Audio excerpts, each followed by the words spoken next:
Welcome to FM Thoughts, a podcast about Football Manager thoughts. And the thoughts today we have are from MlemDota. Jasmine, welcome to the podcast. Hello. Hello. And my opening question for you is, how have you been finding FM23? That's a good question. I've got to think back to November last year to figure that one out. I did some pre-season gaming, and then I went back to FM22. So in terms of how I found FM23, I suppose, to be fair, I did recently do a draft. So there is that at least. But for the most part, I found it quite disappointing, and that's why I've been playing FM22. So there was a specific issue, I think, that tipped you over the edge to go, actually, nah, I'm going to go back to FM22. What was that? That was, I wanted to do lower league management again this year. It's just kind of my wheelhouse. I like starting down in the lower leagues.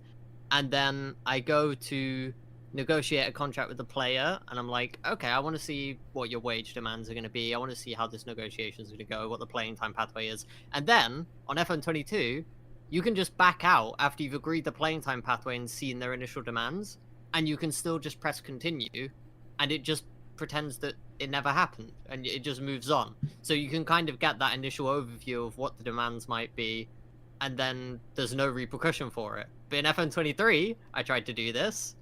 I offer the playing time pathway. I go to look at the initial wage demands, and I back out, and then the game is saying must respond, and I realize, oh, okay, I can't do this anymore.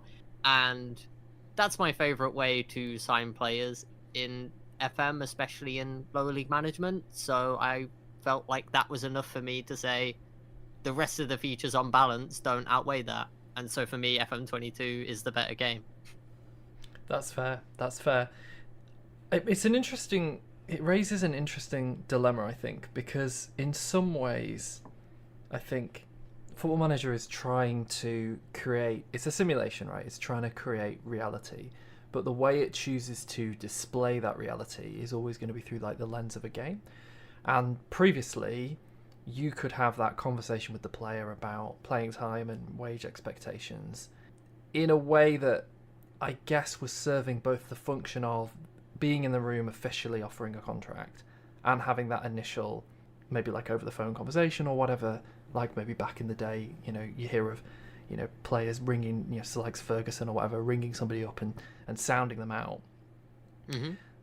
That's obviously now changed, and they've said, right, this conversation with the player is only the official one, and the kind of informal sounding out can only be done, I guess the idea is that's done through the agent function, which is kind of quite recent, isn't it? But yes, that is the change for FM23 that kind of created this. They very much kind of bifurcated the process to where you have that initial discussion with the agents. But my problem with the agents is that often they seem to be very inaccurate. Whereas when you go into the contract negotiation page, you know that is accurate as to what they want, because that's literally what they're asking for. So I found that separation a bit frustrating.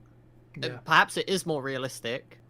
Things can be all over the place. The interest of the agent is not necessarily exactly the same as it is with the player, or they may give you a slightly different impression before you go into formal negotiations. I'm sure there's things happen in real life. Personally, I'm not that concerned about the realism aspect. I understand why they do it, but I'm going to play the game that's most enjoyable to me, and even if that involves less realism, that doesn't concern me too much. Yeah, absolutely. And I suppose, again, that's another reason why playing FM22 might not have been as much of a challenge, because it's not like, you're taking over Chelsea and you want to have all the up-to-date attributes on the top players and have all of the most recent signings. If you're starting lower down and you're more interested in just building an interesting story, then I suppose you're also not losing out, I suppose, by updating games. Yeah, exactly. I mean, I'm a bit less familiar, to some extent I'm a bit less familiar with the lower leagues, although I know them through Football Manager better than I do something like the Championship in some ways. I've become a bit more familiar with the Championship this season, with Leicester being... with Leicester immediately coming back to the Premier League and breaking the Championship points record, as is going to happen this year. Well, hopefully for you. Well, it's going quite well so far. I think it's very easy to be critical of Football Manager, but I also do think that those criticisms often are legitimate, and they come because people care, right? Like, people wouldn't be critical if they didn't care; they just wouldn't play the game.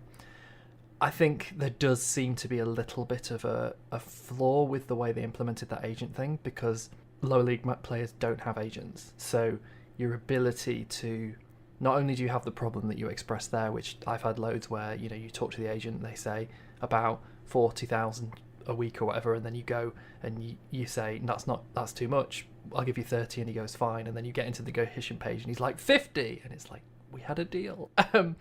But you can't even do that with a lot of I don't think you can do that with free agents in non-league, can you? Because there's no agent. So can you talk to the player? You have remembered my issues with the game better than I did. So yes, that was exactly the experience that I had.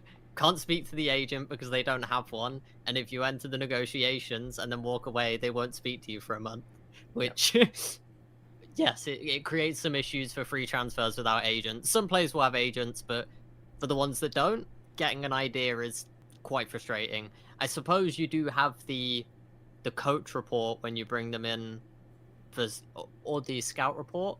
I can't remember which one of those two it is. I think if it's either a trial, you get a scout, or you get a coach report, I think. Yes, but I can't remember which ones have the estimated wage demands. But either way, one of those two will give you an estimated wage demand. But that's also massively wrong. And that's also not very realistic either. Why would your coach or your scout know how much they would want in terms of wages? Well, again, that would be accurate if you were in the, Bayern would have had an idea of Harry Kane's wage demands because they'll have known what he was on, and kind of like, yeah. But again, like, I'm not convinced that Larry, who spends a day a week scouting for Telford in non-league, has an idea of this random bloke's wage demands. Particularly for a free agent that doesn't have an already existing wage to go off of. Yeah, exactly. And I suppose you're also then falling foul of the scouts. The scouts are going to be inaccurate anyway because their attributes are really low, so they're going to make mistakes generally, which is good that it builds it into the game. Yes, I don't know exactly what the level of impact is of lower versus higher scouting attributes on that kind of thing, but it wouldn't surprise me if that was the case. Yeah. There's a few different places we could go from there. So we're talking to you about Football Manager, but we're talking about FM22 because of the challenges with FM23. There's a kind of structural question there about how Football Manager balances realism and different ways of playing the game, because something that they might have brought in that would enhance the game and works quite well for maybe the majority of the player base, which is probably people that play it for a few months at the start of the game cycle, versus people who are more kind of fanatical supporters of the game, maybe, who are looking for a longer save starting lower down, where this feature, you probably can change the way you play, and I guess most people have kind of learned to live with it or kind of outmaneuvered it, but that it, like for you, immediately hit you as, oh, this is a downgrade, right? This is making my playing experience worse. Do you think that's going to be is that, in your experience of playing the game, has that always been the case? Is that a newer problem that's developing? Do you think it's going to get worse as the game gets more complicated, or is this a one-off? I can't say that's something I've thought that much about, and something I would say on this topic is I don't feel that the new system is objectively worse than the one that I happen to prefer. It just happens to be that my playstyle jives a bit better with FM22's system for estimating wage demands and the way that you can obtain that information than FM23. I don't think that one is necessarily worse than the other. I do think that you're right that it is a change that was more... I think you're right that it's a change where the focus was on bigger teams where players are all going to have agents, and that is going to capture most of the player base. I think that lower league management, you got to think, is less popular overall in terms of the number of games played. So it's possible that for the game at large, it's better. It's just better implemented. In terms of whether the more enthusiastic fan base that maybe go into more obscure saves are going to be left behind in service of chasing a bigger audience, I'm not sure about that. I think that generally if people are enjoyers of a game, they will find a way to make it work for them. With FM being a game that comes out annually, I feel that it's not necessarily quite as important that oh, you really like this new current game, you have to enjoy the most recent iteration every time it comes out. I don't think that that necessarily has to be the case, but I suppose that's a nice thing about FM is you have the option to just go back to the older ones. Like, I have someone in my Discord who still plays Football Manager 2013 and has tens of thousands of hours in it. It's crazy, and they build the huge spreadsheets for their players in FM13, and that's what they like doing. Yeah. So I suppose that's something that's nice about FM being a yearly release, is that you can just go back to the old one if you don't like the new one, and for the kind of hardcore players, that's always going to be an option. Yeah, I do agree, and what I've found as a streamer is I tend to continue my previous save from the previous game as like my off-stream save. Let's just kind of notice that that's like a trend, is that like I'm often not ready to give up the save at the end of the game cycle, but naturally people expect something a bit fresher, or you're kind of wanting to create content on the new game. So I imagine if I wasn't streaming Football Manager, I probably would have done what a lot of people do and just stayed on that game and do the every other year type thing that seems to be quite popular. I don't know if the fact that you can carry saves over is going to fundamentally change that for lots of players, or maybe even mean it's more likely that people do longer term saves because the temptation to revisit that save or do a longer save is now higher, I suppose, if you know that you can invest multiple years into this. I guess we just have to wait to see. I would think it's almost inevitable that there's going to be a trend towards saves that are styled over a longer number of seasons with the ability to transfer between games. Definitely for me, that's a stronger consideration. The only reason why I wouldn't be thinking so much about that just yet is because the women's game is coming out in FM25, and I want to get stuck into that because I want to learn about the women's game through Football Manager, because it's just not something that I've really engaged in much in real life yet. So in that case, with the first iteration of the women's game, I wonder how the longevity will be, because there won't be the same number of leagues. So there won't be quite the same depth as the men's game in the first iteration, I would expect. So then it may not have the longevity to go past an entire year at the first go. But past that, the idea of doing a Build a Nation, I could never get a Build a Nation done in a year. Maybe now I don't have to anymore. So I think that was a huge feature change. I think that was a great decision, and I in some sense I'm kind of surprised they've been able to implement it, and the fact that they have implemented it and then didn't do it in previous years. It seems like one of the best changes that you could make is being able to transfer saves between FM, so you can always play on the most recent one. They've taken until 2023 or FM24 to do it. That is very strange to me, but I'm grateful for it. It seems very cool. I think there's a lot of credence to the fact that they've had to prioritize it because of Game Pass, which I think is really interesting, which is if you get FM on Game Pass, then your access to the previous version ends when you get access to the new version. So for people who are just getting Football Manager on Game Pass, they literally cannot play the previous version of the game.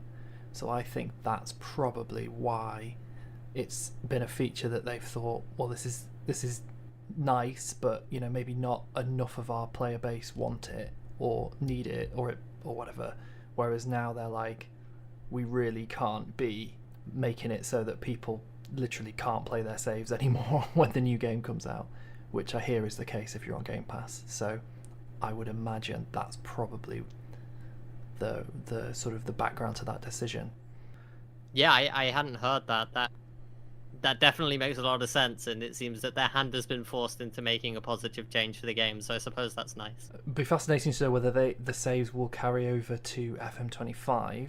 I reckon FM25 will carry over to FM26, but obviously with the new, it's being FM25 built on apparently, you know, Unity, it's built on a new game engine and everything, so it'll be very interesting to see whether, I don't imagine it's going to be very easy to move a game across a completely different, built from a completely different platform. That'll be fascinating.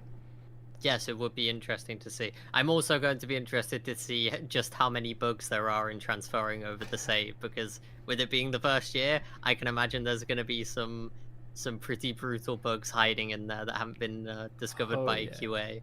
Totally. Particularly probably stuff around that was already a bit glitchy in FM23 around reputation and things like that. Like, is the game going to be able to cope with that? Because my main gripes with Football Manager recently are, I think FM23, the reputation is not what it should be. It doesn't grow fast enough. And other stuff, like I've got a long running issue that you don't get on the icons or legends list as a player half as fast as I think you should. I could imagine that's exactly the type of stuff that will mess up when you carry a save over, is whatever it's doing in the background that calculates that your reputation or your relationships should be ticking up. I wouldn't be surprised if some of those things get reset or break when you pull things over. I don't know. We'll have to see. We will have to see, yeah. What I'm hoping for is a bunch of funny content and things that happen that don't ruin people's saves but are amusing. I think that's the best case scenario that we can hope for. Because if it does just ruin a bunch of people's saves trying to transfer over, I think that's going to be quite sad. So hopefully we can avoid that. Yeah, but back up your saves before you transfer them over. That would be my advice. And then if it does go wrong, you can still access it in the previous... Don't transfer your save over and then delete FM23 completely from your computer. Don't do that. I can see the Reddit posts already. Yeah, keep a copy of your save file. Keep it somewhere. It's just a file. You can put it on a pen drive. Like, you just keep the save file. Yes, totally. Because, yeah, that will have bugs. Because it always does. And that's the other thing, I suppose, about it being an iterative game where, you get one every year. Stuff like the agent conversations and the squad planner, I feel, were quite half-baked in FM23, and they've already announced that some of those have been overhauled and improved in FM24. And I do often feel like if you like or you're dubious about a feature in one game, you actually get what that feature was supposed to be by the time you get to the next game. Because, yeah, there's definitely been some challenges with that, and they'll have learnt from that, right, with all of the players playing the game, and they've already said, yeah, that they've changed the squad planner. So it'll be interesting to see if it's improved in the next game. Yeah, I mean, funnily enough, the squad planner, I seem to be one of the few people that actually really liked the squad planner. It was actually one of the main pulls to FM23 for me. It just wasn't enough in contrast to the contract situation that we already discussed. So it'll be interesting to see it being even better. I will be looking forward to that. I haven't 100% decided if I'm going to pick up FM24 yet, but I would say that the feature announcements have been interesting to me. I like the transfer overhaul. I didn't think I would care about the set piece situation at all, but when I saw Zealand's video about the overhaul to set pieces, it's actually good. They've somehow made me interested in it, and I didn't expect them to be able to have that kind of scope of overhaul when it had been so similar for so long. So I do have to give credit to Sports Interactive there. I have been somehow convinced to be interested in a feature that I actually didn't expect to be interested in, even if it was implemented. So I think they've done a good job. Yeah, definitely. I think the features in FM24 look like they're more thought through and more significant than the jump from 22 to 23. And again, like set pieces, all I wanted was to not have to, basically for it to not be a glitchy mess, and for them to not just fix it so that, stuff like you don't have to, every time you make a substitution, go in and change it and then it breaks and whatever. The fact that they've not just done that, but they've gone, actually, we'll do this properly, we'll have like a set piece attribute for coaches, and we'll have like all these different stuff, and they've also done it so that like you can choose whether or not you want to micromanage it or you don't, like you can leave it to your coaches, and it seems like from what we've heard that will work really well. From what I've seen, I agree, like top work. Like I didn't care about it, I just wanted it to not be broken, and it's now like a headline feature that I'm excited about. Yep, I couldn't agree more on the set pieces. I will say some of the features still feel like, the kind of relatively minor features, like being able to set targets while someone's out on loan. That seems like the kind of thing where, oh, I set a target for you to score 10 goals, you got injured, you did your ACL, and so you only got 9, and now you're furious at me for the missed target, and now your career trajectory is going down the drain because you missed that one goal. I can definitely see something like that happening, so there are maybe new areas of bugginess and hopefully some amusement to go with the rage. I can see some areas that are tending towards that, but on balance, I still think it's looking pretty good. And yeah, I agree. The feature list is looking better than FM23 and also better than I expected when they did the announcement about FM25 being on the new engine, where they were saying, this is going to be the big one on the new engine, new graphics engine, women's football, and then FM24. Well, look, it's just going to be feature complete, and that comes across as, oh, it's going to be another one that's a bit barren. But actually, they've exceeded expectations, even if those expectations were somewhat low. I think it was a clever piece of public relations, actually. I think to like it was a high risk play, and I hope that it pays off for them. But to like lower expectations so that everyone then is really positive when they start to hear about it, super risky. Like you wouldn't get many organisations that would say, right, we're going to say our game's going to be a bit lacking, but then to have the confidence to then say, but actually we've got all this cool stuff to get people to build the hype up. You can only imagine if they'd done it the other way and said how amazing FM24 was going to be, and then everyone would be like, oh, you've only done set pieces and this is rubbish. Whereas now all of their key influencers seem to be going out there and being like, oh, this is great, this is better than I thought. And it's like really changed the mood from FM23, where it felt like there was like a revolution, there was like a revolt, and everyone was like, this is crap. So really interesting from them, actually. Yeah. How many versions of Football Manager have you streamed? That is a good question. Let me check my Steam list, because that will show me. FM19 was the first one that I streamed. So I believe that's correct. So you were streaming Football Manager in 2018? That sounds strangely correct. No. I streamed towards the end of the cycle of FM19, so I was streaming in 2019. That's when I started doing FM. So that would also make you one of kind of the people who have streamed Football Manager the longest, actually. If you look at who's still active, there's obviously people who are making a living out of it. They tend to carry on. But a lot of people who are amateur Football Manager streamers drop out, come in, come out. You've kind of been, I want to say the word consistently. Let's go with that. Consistently streaming Football Manager for a long time now, right? Like 4 or 5 years. Like I've only been doing it a couple of years. There seems to be a lot of people who came in after the pandemic or around the pandemic, but you were doing it considerably before then. It's really interesting. Well, I suppose in some sense my life wasn't that different during the pandemic, and so there wasn't really any change that would cause me to be a streamer during it, but not before. So I was already kind of in the pandemic condition of like, you know, not being in like full-time work or anything like that. So I have the time to do it. If I've got the mental to do it, then I will do it. I've been making content a lot longer than that as well. I mean, I've been making it over half my life at this point. I think I was 11 when I started making YouTube videos. So for me, that is what I do. This is just part of my life. And yeah, FM has been part of it the last few years in terms of streaming content. I've been doing Pokemon during that time as well. It has been interesting to see, because I think the most seismic thing that's happened since I started streaming FM has been the drafting scene just emerging, where it literally didn't exist. I mean, like the streamer showdown happens, and then you get the explosion of all of these more grassroots drafting things, and you've got the drafting rankings and all that.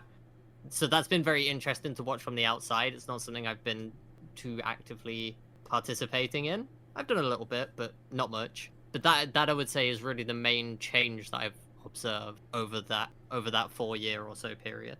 My question was going to be, how have things changed? How's your experience over that period changed? Like the community, has it evolved? I suppose if we're talking about the type of content being different with drafting, the following question I suppose for that would be, has that changed the way that streamers relate with each other, or the way that people are engaging with the game? Like, have you seen a shift? You're sort of saying that that's a bigger shift in terms of content, but has it also, do you think, changed the community fundamentally?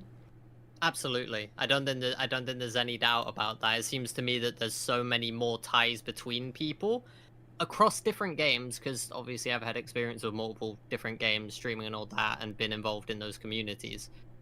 You will get a varying degree of cohesiveness and tightness within the communities, which can depend on the size of the game, it can depend on the way that the game is played, all these sorts of things. Football Manager was one of the more insular games in terms of if you were a streamer or Football Manager, connecting with other people is kind of difficult because network saves are incredibly difficult to organize, and drafting wasn't really something that was done very much content-wise. So before that, it was very insular. Dota is fairly similar to that, in that a lot of the top streamers will be basically people who play alone, like, you know, they'll be playing their solo games, and there's not that much interaction between the community. Some games are a bit tighter, like Pokemon a little bit to some extent. Minecraft, because you get the multiplayer servers and all that, you've got a kind of tighter community there where it's easier to connect with other people. With Football Manager, it's become infinitely a tighter knit community. At least that's the way it seems, partially on the outside. I'm kind of always a little bit on the outside, doing my own thing and looking in. But it seems to me that the ability to connect with other streamers has just increased exponentially because of the draft scene, and I think that can only be a positive thing. There's a temptation with drafts to see the Football Manager community as just being about the people that stream and the people that do drafts together. And equally, you know, this podcast, a lot of the people I speak to are going to be streamers because they're the people I know, and they're going to be people who have the audio equipment and are confident talking. But for me, there's something about the Football Manager community that's beyond just that. It's about people who are playing a very solo-based game usually, but then discovering that there are people out there who understand it and are willing to read those stories and hear those stories. And I suppose, as well as what it does itself, drafting, it does knit those communities together in a way that enables people to find spaces like Discords where they can share content and meet people. And it kind of, some of that was happening maybe without the drafting would be my guess, but that just it has supercharged the kind of the networking and really fertilized the community. I don't know if that's the right word, but like, you know, it's kind of helped it to grow. I don't know, I'm kind of just thinking in the air here. Might be talking nonsense, but there seems to be something about finding people that understand this game that's quite complicated and can get excited when you've got your Wonder Kids, or get excited when you know, this player scores lots of goals in a draft or whatever. I know people who are streaming other games that are quite solo based, but there isn't any kind of multiplayer scene on those games, and it's a small number of people. So the reality is there isn't that, the whole ecosystem of that community around everybody sharing and people going into different people's chats and knowing each other and all of that stuff. It just kind of isn't really there. I don't know where this thought is going. I'm kind of just running into the ground, but like... So prior to drafting, there were still some methods of kind of community connection. I mean, I was spoken to by some people from a group called Regen Gaming or whatever relatively early on when I was streaming FM. You know, they were nice to me. They kind of invited me to the Discord and all that. And so there would have been opportunities for me had I wanted to kind of aggressively pursue collaboration to have some degree of that. It just wasn't something that I really pushed for at the time, and is still not something that I really push for. But I would say that the drafting, there's just something different about the experience of not just sharing with, but then directly playing with other people. There's something different about that kind of, I think there's something binding about competition. To compete with someone, you know, you get that kind of development of mutual respect. It's not quite the same extent, but if you look at boxing or whatever, like, you know, when you get those people who they're having the drama and then they have a boxing match and there's this kind of like coming together, this camaraderie that comes out of it. Now, I'm sure that in some cases that's going to be manufactured, but I think that there's some element of truth that's being grasped at by that, and I think that to some extent that also applies to FM. That's how it seems to me. Look, from the outside looking in at the draft scene and all that, it seems to me that kind of bonding is different to what occurred beforehand. I think that has changed the way that the FM community is. I think it's also whetted the appetite for people to have that closer connection within the community. Yeah. And that's something that I've seen. That makes a lot of sense. And I suppose there's also something there with... There's kind of... What I find interesting about the Football Manager community is that football fandom in general has a lot of toxicity. and you know, homophobia, transphobia, racism, like, commonplace in a lot of football stadiums, unfortunately. Football Manager, considering it's a game built on football, surprisingly good at that. And I do wonder if part of that is because the people who are organising these tournaments are quite firm on inclusivity, but also even just the ability to fall out with people is limited when you know you might see them in a draft tournament. It's like you can only get so mad at your colleagues at work because you have to see them again. And if I really took against another streamer and thought that they were a real shit, and I said it publicly, and then I end up having to talk to them in a draft tournament, it's going to be super awkward. And I just do wonder as well if there's something about, like, maybe I'm being idealistic or whatever, I don't know, but there's something about, I think, again, having like those spaces where everybody comes together, maybe it does mean that everybody is, you know, you don't want to be in a draft tournament and not have heard of somebody and be like, oh, it kind of feel awkward, or being a draft tournament and then you come up against somebody and you have to talk to them and you've said that you really hate their content. So does it, maybe it helps everyone behave better? I don't know, that's just a thought. That is a fascinating idea. I will say, to somewhat moderate that, before the draft scene, it didn't really seem to me like there was a kind of bigotry problem within the community or anything like that. So I don't think that it was a case where it was toxic and then the draft community has kind of cleaned that up. I think that even before, to be honest, I think as a community we just got a bit lucky that a lot of the bigger streamers of the game are just not representative of, well, let me say this. I don't watch a ton of real life football YouTube content or whatever. It just seems to be that there are a number of big personalities that also behave in somewhat repulsive ways. I just don't find that with a lot of the big FM content creators, and so I think that helps massively because it sets the tone.